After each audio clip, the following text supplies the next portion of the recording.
Well, hello everyone. I'm Rev Karla. Welcome to Spirituality Matters. Let's settle in and find that sacred space between here where I am and there where you are. And let us be reminded that the holy transcends our physical bodies, and our time together here is just as sacred and meaningful as if we were sitting beside one another. Okay, let's get started. Today's podcast is titled Sacred Activism, and it's going to take us down many different avenues. And before we get started on this, also, I'd like to remind you that we are still in our little makeshift studios during what is the pandemic time, where we're doing social distancing for our recording, and we're getting very creative. But I am in really good hands with my awesome grandson, who is at the tech board and making sure that the sound is good. But please forgive us if you hear noises in the background from life's activities that are happening around us in our very unofficial studio. Okay, so like I said, today's podcast is titled Sacred Activism. And actually, this teaching theme for this week actually had a lot of competition for its name. For instance, so some of the subtitles could be How to Be Kind, Yet Have Boundaries, How to Be an Ally Without Being Guilted into Silence. So you start to see what we're going to be talking about here, because a lot of us feel that when we use our voices, we are not being kind. And so we're going to talk about that and why it's important when we start to move into a place of sacred activism, why it's important that our passion and our calling and our call to social justice moves us to elevate our voices, to increase the kindness in this world.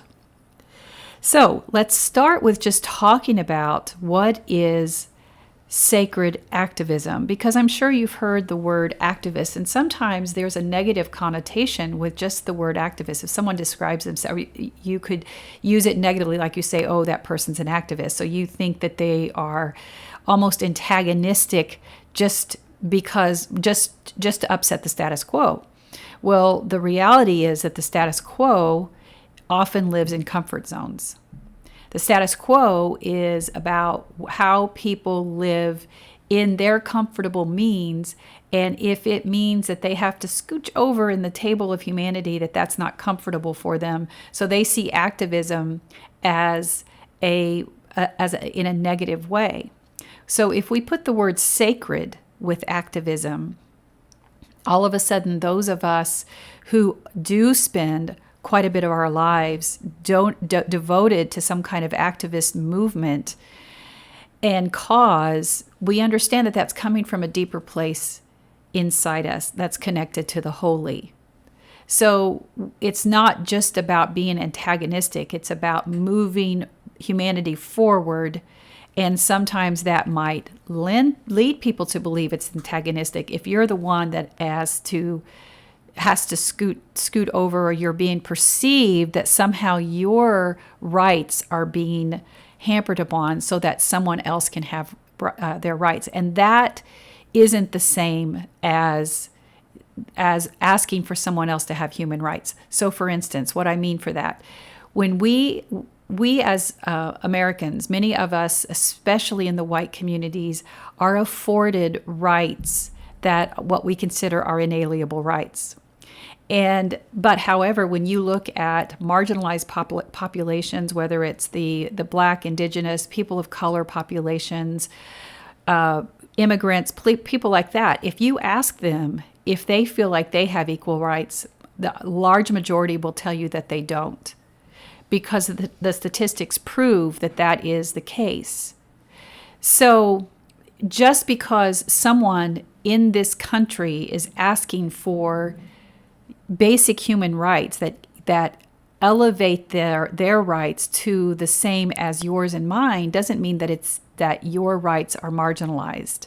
There's a perception there.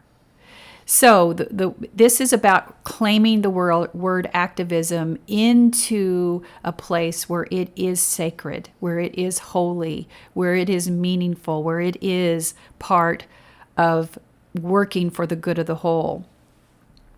So I want to start talking about sacred activism by quoting Andrew Harvey, and I'll explain a little bit more about it. If you don't know who he is, I'll put a link to his website in the show notes for this week. But here is what he writes on his website about sacred activism. And I quote, "A spirituality that is only private and self-absorbed, one devoid of an authentic political and social consciousness, does little to halt the suicidal juggernaut of history." So in other words, when I read that, this is me talking now, not Andrew. So I'm interrupting his quote. I love what he says here about does little to halt the suicidal juggernaut of history, because it is up to us to look at history, see these invitations where tension resides, to step through and create a new world for everyone. So what he's saying here is if we are self-absorbed, nothing will ever change. Spirituality should be compelling us to work for the good of the whole. Okay, back to Andrew's quote, and I begin his quote again. "On the other hand, an activism that is not purified by profound spiritual and psychological self-awareness and rooted in divine truth, wisdom, and compassion will only perpetuate the problem it is trying to solve, however righteous is its intentions. When, however, the deepest and most grounded spiritual vision is married to a practical and pragmatic drive to transform all existing political, economic, and social institutions, a holy force, the power of wisdom and love in action, is born. This force I define as sacred activism." End quote. So during my 5 years of studying biblical studies first, and then on to world religions, and then on to 2 years in seminary, Andrew Harvey's teachings, they resonated with me so deeply. And he had a huge impact in my life that continues through to today.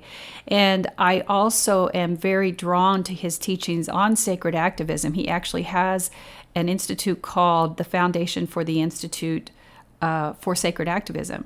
And that's to teach people who desire to turn their spirituality and their passion and their calling into action. How do you do that? How do you bring those two together the way Andrew and millions of us believe that that's the way you're supposed to show up? So and some of you have heard this story before, especially if you attended some of my master classes where I talk about my sacred activism has shown up in my life in various forms because I've worked in animal welfare for years and in various other causes. But I had never heard that term before. I did not consider that work as being something that was sacred. And I also want to point out that that doesn't necessarily mean religious. So some words have people automatically assume that when you talk about holy, sacred, spirituality, divine, any of those words, that you are somehow linking it to some kind of religious institution, and that could not be farther from the case, my friends. Remember, I am on a spiritual but not religious journey. Sacredness is the reverence of a human and our commitment to improving the human condition. And not just the human condition, whether it's taking care of the earth, taking care of the other beings on the earth, the sentient beings and the animals, the environment. All of that is sacred work. That's about our acknowledging our connection with one to another. That's a sacred connection. So we can look at how this impacts our lives and how those passions compel us into action. And one of the things that one of my dear friends often said, which really resonated with me deeply, was if you're not sure what exactly it is that you are being called to do, just look at what breaks your heart. When you hear about this pain or this tragedy or this experience of someone, what breaks your heart? Those are your cues, my friends. So often after I do a video or something, people will leave comments that say things like, "I don't know why I'm crying right now. I don't know why I wasn't planning on crying today. Great, my makeup's messed up for the day." And the reason that they're that they're crying or that they're emotional at that time is because of the soul's recognition of that's pointing you to something about your truth, something about your path. Okay, so that was kind of a side note, but back to sacred activism. So all of us can look at humans that throughout history that have had impactful changes in our lives. And I think it's very poignant that I wrote this podcast text several weeks ago, but we're actually recording it on Dr. Martin Luther King Day, and I've included him as one of the people that I consider one of the massive change makers in our world. So I included him along with Gandhi and the Dalai Lama, Nelson Mandela, Rosa Parks, and Desmond Tutu. Those are people that I find their work as being some of the most sacred, selfless work because of what they did to fight oppressive systems and elevate the rights of people who have endured those systems throughout the years. So their work has long lived past them. I think out of everybody I say there, Desmond Tutu is the only one, but the Dalai Lama is still alive, is the only one living. So, we have to consider not just those big moments and those larger than life humans that just elevated the human condition to the point where they are memorialized forever, to the point where we honor them with a day like we have today with Dr. Martin Luther King. So that type of sacred activism is very easy to identify because I'm sure that as I name those names, you probably know something about each one of them, and I'll put a link in the show notes for each one of them if you don't know, because they're some incredible humans. But what does sacred activism look for you and I, just the average person on the local level, in your religious or spiritual community, in your home, in your schools? Because while the Gandhis and the Dr. Kings of the world, of course, can influence monumental and significant change, it's the everyday sacred activist that has the ability to create that same momentum that moves us toward a kinder and compassionate world. So in other words, the reason that you have those people who lead the movement is because those of us who answer the call to sacred activism to change the human condition, to change what is broken on the local level. So never minimize your contribution to these kinds of movements, because we are all needed. You are all needed. It's not just one person. So one of the big things that sacred activism also reminds us is that once we have become aware of something that's a tragedy, that's an injustice, that is definitely broken, we have two options. We have the option to move towards it, or we have the option to pretend we don't know and fall back asleep. So that rejection of awareness is a conscious decision to move away from that which we have been called. Because once we know about it and we decide that we're going to move back into our place of comfort, that's a conscious decision where we have decided not to accept that call to action. And I do believe that there are times in our lives, now we can't be everything to everybody. You might have several things that break your heart. I know I certainly do. I have a passion for children and I have a passion for animals, but I learned a long time ago I can't save all the animals and I can't adopt all the children. We're only one person. But if we're doing our part in our lane and in doing what we are responsible for, moving that cause just a little farther down the road so that this world becomes a more humane, compassionate world, then we are contributing to the good of the whole. So I don't want anybody to ever think that you have to spend 24/7, 365 days a year working on all these variable causes. That's not what sacred activism is. Sacred activism is a commitment basically to not go back to sleep. To once you have become aware that you are going to stay awake. But here's where we're going to take a sharp left from talking about call to action and sacred activism and your purpose in life and your calling and how you're going to help this world heal. We're going to talk about one of the subheadings of this week's title. And remember, we're recording this on Martin Luther King Day. So this is January 18th, and on January 6th, our nation experienced an attack on our nation's capital. So for those of us who are working in the social justice movements, who are allies, who are now very much concerned about our democracy, there is a sense of urgency about how we approach our work. So across my platforms, you may have noticed it. I have elevated my voice just a tick higher. And certainly in my videos and my writings, no longer am I mincing words. I might have been trying to be a little bit more delicate in how I said some things before that attack, and no more am I doing that. And the response to those videos where I'm talking about how we got to January 6th, how we Christianity, in particular in America, has become radicalized to the point that you have people praying standing on top of Mike Pence's desk. And there's a new video out there. If you haven't seen it, I'll post a link to the show notes on that as well.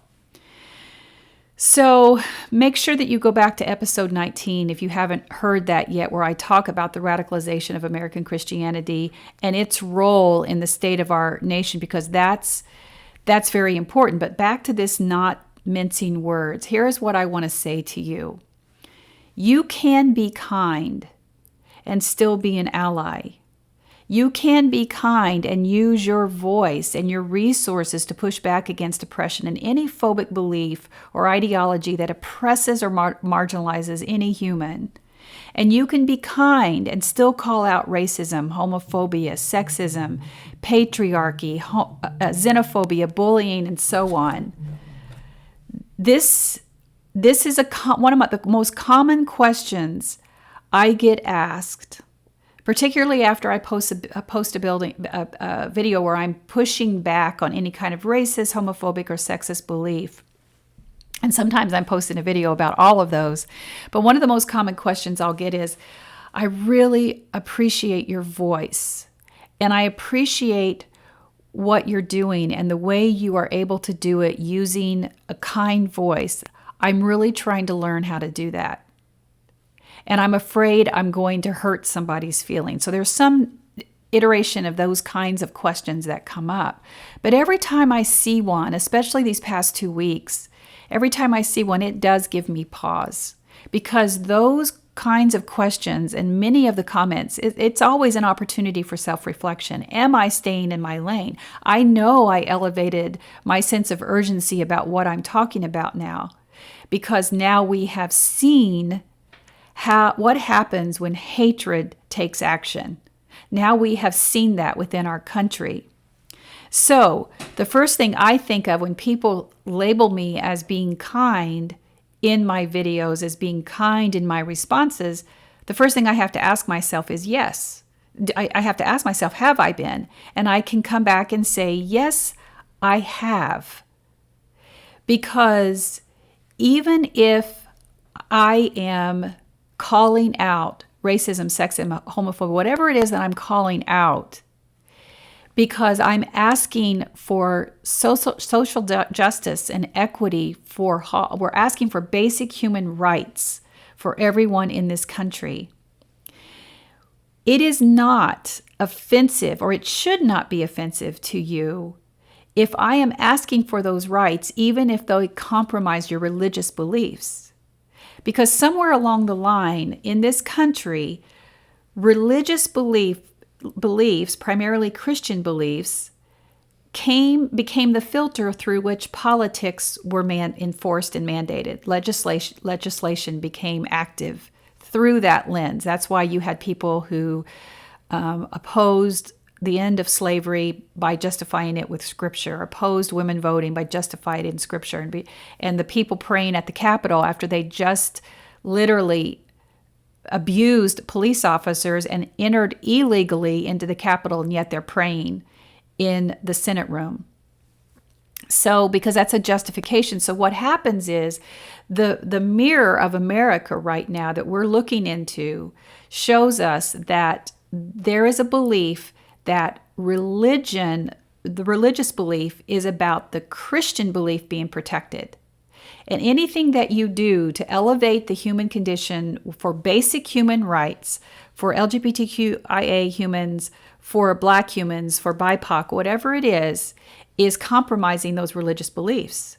When in reality, if we're separating those out and look at this just from basic human rights, that should be the beacon for which this country stands. So that's what a lot that is happening here. And so when I protect that I am an ally and I'm using my voice and I'm using my influence to stand up as an ally, people will accuse me of being cruel. People will accuse me of calling them vile things. Well, I'm also offering them a mirror.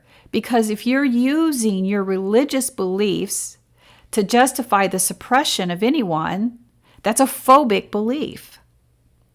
And you can keep that phobic belief. That's yours to keep if that's what you want to do, and that's how your household runs, and that's how your church runs.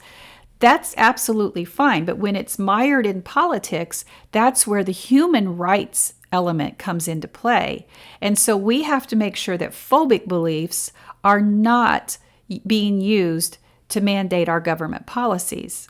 So most often I'll be told that by just calling somebody homophobic or sexist or racist is very offensive to them, because they've never considered that that's what they're doing, because as long as it's justified by religion, they don't feel that that's what they are. But that's exactly what they are. It doesn't matter how you came to that position. That is what is happening here. And if we can separate that from politics, that's what we're trying to do. And that is the work of sacred activism. So what ends up happening here is that we have to understand that there's a lot of stuff going on here. And we need to make sure that when we get ready to push back on someone, that we are not doing it through the filter of our shadows. So my friends, we're getting ready to take another left turn, so get ready for this.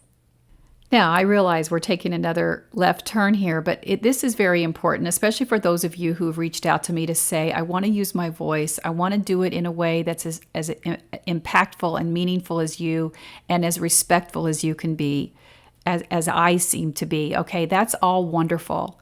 And I appreciate that, and I'm honored that you see it that way. But also be prepared that you cannot be responsible for someone else's response on how you use your voice. So the first thing I always tell people is, number one, practice. So come up with your talking points that you're going to use, and you practice using those, and you actually say them out loud, or you practice with somebody else. So you what you don't want to do is get into very specifics where you're down and needling into this and that. Obama did this, Trump did that. Hillary's emails always end up coming back into those kinds of conversations, and they're ridiculous. But what we're trying to do is make sure that we keep things at a higher level, build those bridges higher, so that we are talking about basic human rights, people. We want the same rights for everyone in this world, just as you and I enjoy. And that's really hard to argue, and it makes people think about what exactly their views, how they are oppressing people, because sometimes they don't even know. They know that they want to believe that being gay is sin, or all these things, but they don't realize sometimes how that even translates into the political environment. So, as I said right before I got off on this little tangent, is that we have to make sure that how we're responding is not through our own shadow. Now, I'm not going to have time to get into a lot about the shadow, but basically what the shadow is your ability to understand that each one of us has a dark side. Of course, we want to live in our light side, the way we show up in the world: kind, funny, giving, compassionate, loving, nurturing, whatever those are. We try to see those, and you recognize them in other people. So when you see somebody and say, "Oh, they're so kind. Oh, they're so thoughtful," you know what to recognize because you know what thoughtful is. You know what kindness is because it's in you. That very same thing, beloved, where you're able to see the kindness in someone, you can also see the hatred. You can see the fear, you can see the jealousy, you can see the greed, because those elements are in us. And what we have to make sure is that when we are recognizing the fact that we have a dark side, we have a shadow, then we realize how much control they have over us. Once we accept that we have it, we all have them, my friends. The denial of it only means that more than likely your shadow has something there that is controlling you. So when you use your voice to speak up and someone says something back at you to trigger, that's exactly what they're trying to do. They're trying to find the crack in your armor. I have them as well as you do. And all I'm trying to do is put enough intention and mindfulness into my responses, into what I'm doing, to make sure that I am never responding from a place of being triggered. And that takes time. And do I always always do that perfectly? No, I don't. There are often times where I do respond from a place of trigger, and I regret that. Sometimes I will read a comment that I think was being negative, and then I find out later that it wasn't, and I'll apologize. And I don't know whether that person will stay around to, whether there's any kind of restoration of relationship to the point where they will stay around as a follower. But the least I can do is apologize and let them decide on their own what they want to do. There's nothing else I can do about that. So that's something, again, that you need to make sure that you're aware of your shadow, you're aware of your brokenness, because a lot of times, if we're not, they show up when we start to step into some kind of activism. And that same kind of shadow can also be preventing you from using your voice because of how we are indoctrinated into our lives in different ways. So now, once again, this is another important trait. And yes, we're talking about sacred activism, but for you and I, we're talking about kindness now, okay? But we're also talking about sacred activism. The reason we're concerned about how we're going to be perceived is because we've been trained to be concerned about how we're going to be perceived. I read 2 or 3 articles about this just getting ready for this podcast. And most often, psychologists pointed to home environment or professional indoctrinations that influenced you. So you knew, like in your home environment, you never talked back to your father. You never pressed up against any of his beliefs. Or maybe you never, when you were with your grandparents or some kind of family dynamic, you just knew that your voice didn't matter.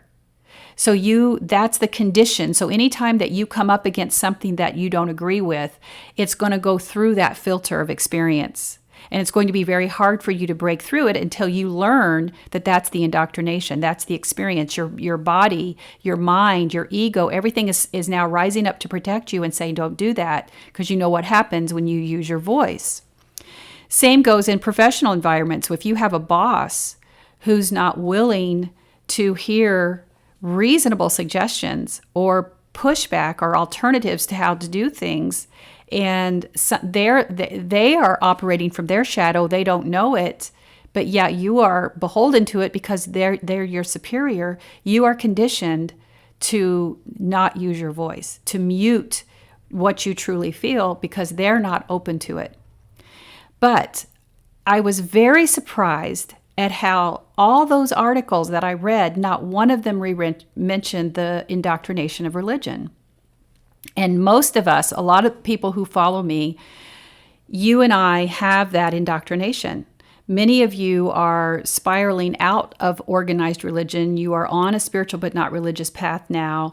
You're healing from some type of religious trauma, but that element could still be there. So even though you haven't gone to church in years and you're healing from religious trauma, we don't know how much of our essence, our being, is still going through those experiences. And I know they still, every once in a while, another one will rise up for me.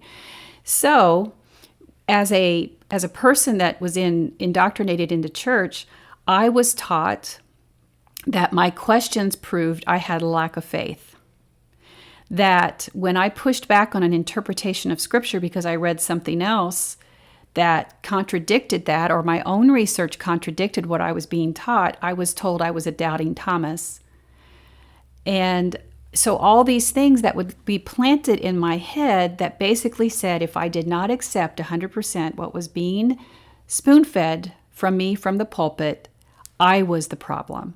I'm the one who had the problem. I needed to learn to silence my voice and only accept what was being told to me from the church leadership. That's truly indoctrination, and we cannot dismiss what impact that is having on us, especially those of us who are now leaving organized religion and want to still show up in the world to be a part of the sacred healing that needs to happen. So just be mindful of those things. So yes, you can be kind and you can be an ally. You can use your voice, but it's not our responsibility to try to convince the people to whom we're speaking that they can't be offended by it. We cannot take ownership of that. When we step up and say, this is the way I see the world, and this is the way I feel that as a person of that's seeking a spiritual path, that's seeking to do good in this world, this is the way I interpret it. Someone's going to give you pushback on that. Someone's going to be offended. If all we're doing is worried about how we are acquiescing to the world, my friends, we're not going to get anywhere. Those who live in some kind of fear-based knowledge, fear-based ideology, fear-based theology, they will indeed stay in power. They will indeed ensure that this perpetuation of this institution that equates religious freedom to enforcing politics and having a hold of politics that will continue to marginalize our Black brothers and sisters and Indigenous people and our people of color, as well as the LGBTQ humans, we will always have something like that will have an element inside our government. So how are we going to use our voices and empower ourselves and like-minded people so that we can elevate the awareness of what needs to happen? Okay, my friends, that was a big, big left turn. Let's come back and let's close this out by just talking a little bit about sacred activism. So now we know that we've got work, our inner work to do to just step into sacred activism. No matter what it is you're going to do. I don't care if it's about cleaning up the roadways, to helping animals, to cleaning up, whatever it is, my friends, make sure you're doing it from a place of healing inside yourself so that you can come to this work as fully present and fully stepping into your authenticity, because that's what it needs. So what we need to make sure is that we are working this from that place, holding on to that place of sacredness, because the sacred activist is embodied in the words of Jesus. When Jesus said, love the Lord God with all your might and love your neighbor as yourself, if we truly do this, then we all should be on the path of the sacred activist. And that's not just mission work halfway across the world where we're giving water. Yes, that can be good. That's also been misused. We're talking about in our hometowns where we know people are hurting, where we know there's things that need to be done. Jesus' words, there's no exceptions, my friends. There's no excuses. There is no asterisk at the end of that to make excuses for not compelling us into activism that can change the human condition, that can heal this world. Okay, beloveds, I know that was a lot. And I feel like there's so much here that there is an invitation here for you to understand that, number one, you matter. Number two, the call of your heart, the call on your soul is sacred and it's meaningful. It's coming from a place of your divine connection that's inside you. And when we step into that, it doesn't mean that everyone's going to agree with you. That doesn't make it any less sacred or holy. But when we show up by also working on our inner selves, we can show up as authentic and true to ourselves as possible. Then we will see not only change in helping heal this world, but also change in ourselves. Because it does require us to accept the fact that we have a shadow, that we have triggers, that our light is just as important as our darkness. The universe gives us all that wisdom and how the seasons change and why we have light and dark and rest and energy. It's all there. It's all contained inside you. So spend some time with that and consider, what is your fear for using your voice? What is your fear? What keeps you in this place, locked up in this place of fear that if you use your voice, you're going to be seen as not being kind? Because the world needs you, my friend. Healed, holy, and just remember that you are loved just as you are, and we need you here working on this today. All right, beloveds, I'm honored to be in this space with you, and I pray you received something. I know I did, because the teacher teaches what she needs to hear. And now, beloveds, go in peace, be in peace, and go in love, and may you be loved. Go and know that others are on this journey with you, and you are not alone. You are seen and deeply and unconditionally loved just the way you are. Now, blessings on your week. Be sure to follow me on TikTok at Rev Karla and Instagram, and also sign up for my blog at revkarla.com. Bye for now. Thanks for tuning in to another uncut episode of Spirituality Matters. To submit questions to Rev Karla, email us at spiritualitymatters@revkarla.com. Follow at Rev Karla on Facebook, Instagram, TikTok, and Pinterest for more spirituality teachings. Check out her blog posts at revkarla.com and sign up for email alerts while you're there so you don't miss a thing. Be sure to like and subscribe for more videos. Bye for now.